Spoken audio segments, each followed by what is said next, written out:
Os sentidos são tato, olfato, paladar, visão, e audição, e tem o sentido oculto do equilíbrio, que chama propriocepcia. Então esse só as mulheres têm, porque elas têm sexto sentido, né? No caso seria o sétimo, porque nós também temos esse.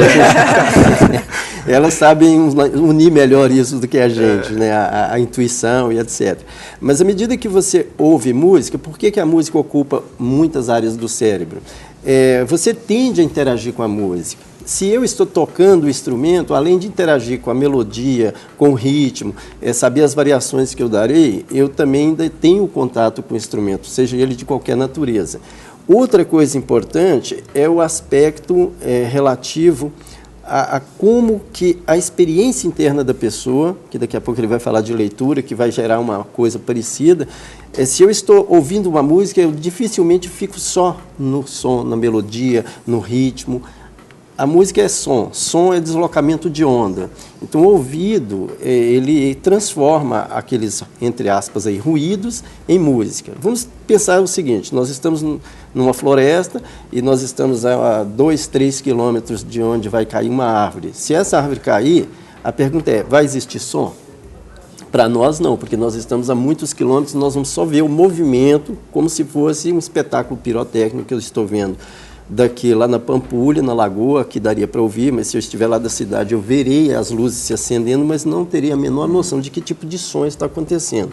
O ouvido capta aquele deslocamento de som e pela ordem que eles estão organizados, seja em termos de amplitude, seja em termos de tons, frequência de tom, volume, timbre e outras variações de tons especiais, aí a música passa a ter sentido. Aí eu, indivíduo, vou interagir com essa música de acordo com a minha história pessoal.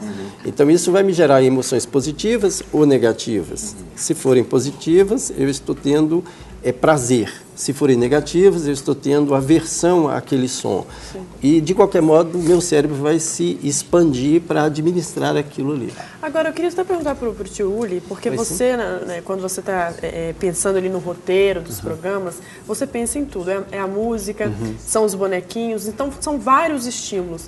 Como que funciona isso? Você tenta entender um pouco a cabeça da criança para saber naquilo que ela vai ser estimulada? Como é que funciona? A gente percebe, sim. No trabalho fora a TV e o Benjamin, a gente visita muito a área hospitalar, né, as pediatrias, visitando as crianças.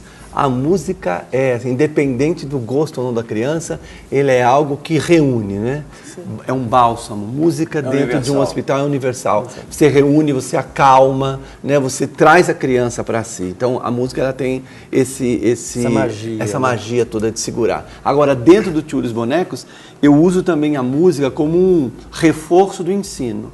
Então, se você está assistindo o programa que tem um certo tema, você vai ver que o clipe musical que vem depois, a letra está ligada ao ensino. Então, a gente acaba utilizando a música, o conteúdo, a letra da música para reforçar o ensino daquele dia. Entendi. Então, assim, a gente procura, de uma certa forma, ser coeso no programa, tudo, né? Que a própria música...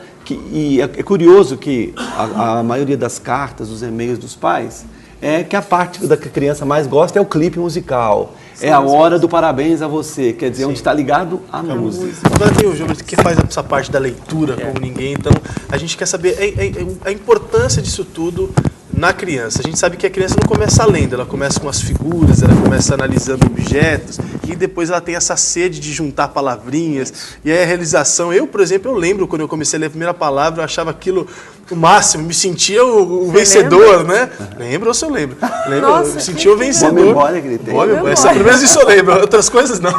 Mas fala um pouco sobre essa importância, Gilberto. Olha, a inserção de uma criança na literatura é muito importante porque ajuda principalmente o desenvolvimento da criatividade dela. Tá? E principalmente também a imaginação, claro. Já que você lembra das suas primeiras palavras, deve lembrar dos livros infantis que você lia, e o tanto que as suas aventuras depois continuavam, logo depois que terminava o livro.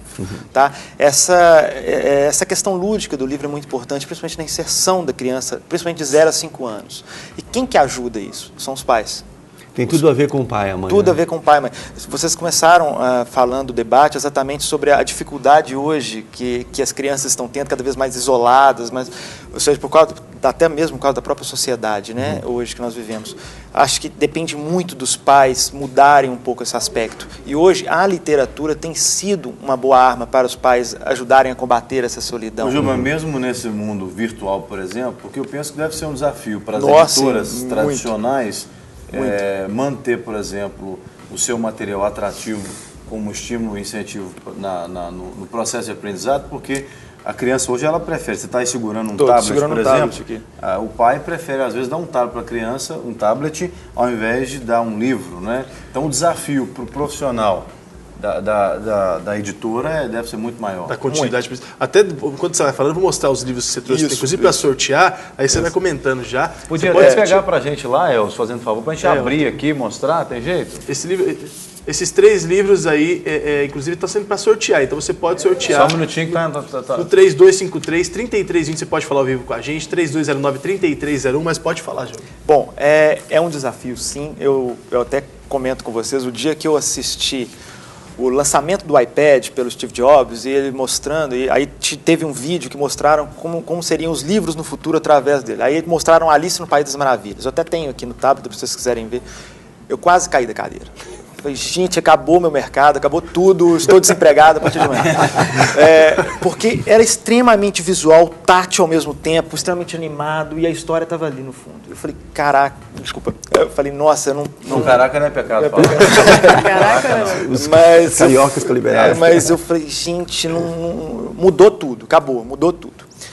Só que, automaticamente, a gente reformulou um pouco a nossa linha e começamos a trabalhar o livro infantil, ele extremamente paradidático. Eu acredito que o livro infantil ele tem que levar algo para a criança, tá? Para ajudar nesse crescimento dela. Tá? Então, todos os nossos livros, tanto esses 3 que nós trouxemos para sortear, todos eles têm alguma mensagem que vai ser passada. E ela pode ser muito bem trabalhada, tanto pelo pai, quanto também pelo professor. Pelo professor. Inclusive, a gente vai mostrar aqui, deixa eu pegar aqui rapidamente. Por exemplo, tem um livro aqui que fala sobre Pingo d'Água. O Pingo d'Água. O Pingo d'Água é de um autor baiano, o Vicente Amaral. Ele é a história de um pingo d'água que cai na terra. Quem vai mostrar aqui? O Divaldo? E esse pingo d'água, ele fica encantado com todas as cores da terra.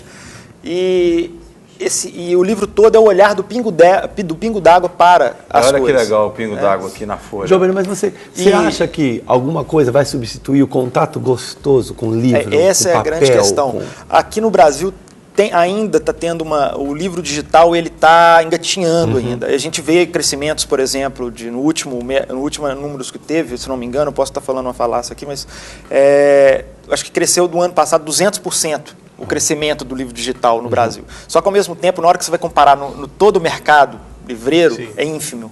Não representa. Né? Porque o fato... Eu, por exemplo, adoro chegar na livraria e sentir o cheiro do livro. Eu tenho essa mania de abrir cheiro. E eu vejo muitos pais preocupados em levar cada vez as crianças dentro das livrarias para quê? Por exemplo, umas dicas para os pais, por exemplo, quer ajudar na inserção da criança no mundo literário? Leva, por favor, numa livraria e peça a criança para escolher o próprio livro. Tá? É uma dica legal para a criança. E chega em casa, senta com ele e conta a história para ele. Tá? Esse momento de família, esse momento do garoto poder ir lá, escolher o livro, o que ele vai ler, e depois o pai ler para ele, é muito importante. Olha, tem coisa interessante aqui, por exemplo. Olha, esse livro, o título dele é Quando Falar é Fazer. Quando Falar é Fazer. Aí tem aqui, por exemplo, algumas coisas, como, por exemplo, olha o sinal, faz cruzar a rua em segurança. Olha o papo do vovô, faz nascer a lembrança. Legal. Olha aí outras coisas que falar faz. Olha o passarinho, faz uma foto da gente. Então, quer dizer, trabalha exatamente situações do dia a dia. Né, faz a criança viajar. Exatamente. Né? São 3 estilos diferentes aqui que a gente tem. Esse livro, por exemplo, a gente considera no campo editorial de trava-língua. Né? E ele basicamente trabalha as diferenças do fazer e do falar para a criança, em várias situações. Né? Tem uma parte dentro dele que eu acho muito legal, se puder mostrar, que é quando a criança pede permissão para sair de casa e ela pode receber um sim ou não. Mas se ela sai de casa sem a permissão, ela vai ter automaticamente uma consequência disso. Eu acho que está no meio do livro, mais ou menos. E a página simboliza muito as diferenças. Não, e fala inclusive de política aqui, olha, tem aqui está falando, tem uma parte que mostra direta já, fora, rei mandão, né? Diz assim, falar faz ainda outras coisas. Que tantas outras coisas faz, que fica muito por dizer, quando falar é fazer, quando fazer é falar. Então anote aí mais esta, se os noivos não dizem sim, o padre não faz casamento não. Se um rei é ruim e mandão, o povo se une e protesta. Acontece uma revolução. Que legal. Muito recorrente nos dias de hoje. Esse livro foi editado esse ano? Nesse livro foi editado em 2011. Nós até pensamos em usar nas nossas fanpages essa parte na época dos manifestos. Mas falamos, não vamos misturar isso, porque... Mas ela ensina... Qual que é a idade? Olha, são 3. Eu trouxe infantil. A gente tem outra. A editora Gulliver, ela é especializada em infantil e infanto-juvenil. E eu trouxe alguns da nossa linha infantil, já que a gente ia trabalhar para criança, que ia ficar mais voltados. Esse aqui a gente costuma trabalhar ele no início, todos os 3 no início do Fundamental 1, que é considerado assim na faixa de 2ª série, a idade hoje mudou 5, tanto. 6 anos, por aí, 7 anos. O Quando Falar a Fazer é de um autor chamado Juarez Nogueira, premiado. Eu estava falando do Pingo d'Água, que cada um trabalha uma coisa. Esse é um trava-língua, o Pingo d'Água trabalha a aceitação da criança. A criança ser diferente, ele trabalha sentido da vida e trabalha a morte para a criança de uma maneira mais... através do Pingo d'Água. Isso tudo a gente vê que estimula a imaginação da criança. Exatamente.